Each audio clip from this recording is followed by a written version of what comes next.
लोकशाहीचा बुलंद आवाज, रिपब्लिकन वार्ता, महाराष्ट्र। शेतीच्या वादातून कुटुंबाला लाठीकाठीने मारहाणीचा सीसीटीव्ही व्हिडिओ। शेतीच्या वादातून कुटुंबियांना लाठीकाठीने मारहाण केल्याची घटना घडली आहे आणि ही संपूर्ण घटना सीसीटीव्ही कॅमेऱ्यात कैद झाली असून संबंधितावर गुन्हा दाखल करण्यात आला आहे।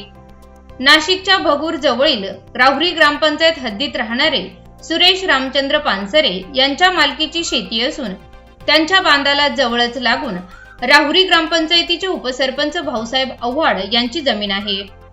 सदर इसम हे त्यांच्या शेतीतील रस्त्याला लागून असलेल्या शेतीची नांगरणी करत असताना पानसरे यांच्या रस्त्याची देखील नांगरणी केली असल्याने त्यांनी विचारणा केली असता त्यांनी आम्हाला लाठीने व काठी व फळीने मारहाण करून वाईटसाट शिवीगाळ केली। नातेवाईकांनी समजविण्याचा प्रयत्न केला, मात्र पानसरे यांना मारहाण करतानाचा व्हिडिओ मिळाला आहे। दरम्यान या प्रसंगी पानसरे यांनी 10 जणांविरुद्ध गुन्हा दाखल केला आहे।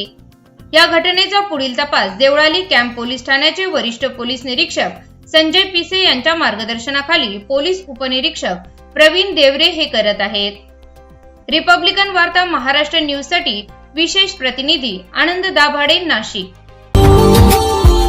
Subscribe now and press the bell icon. Never miss an update.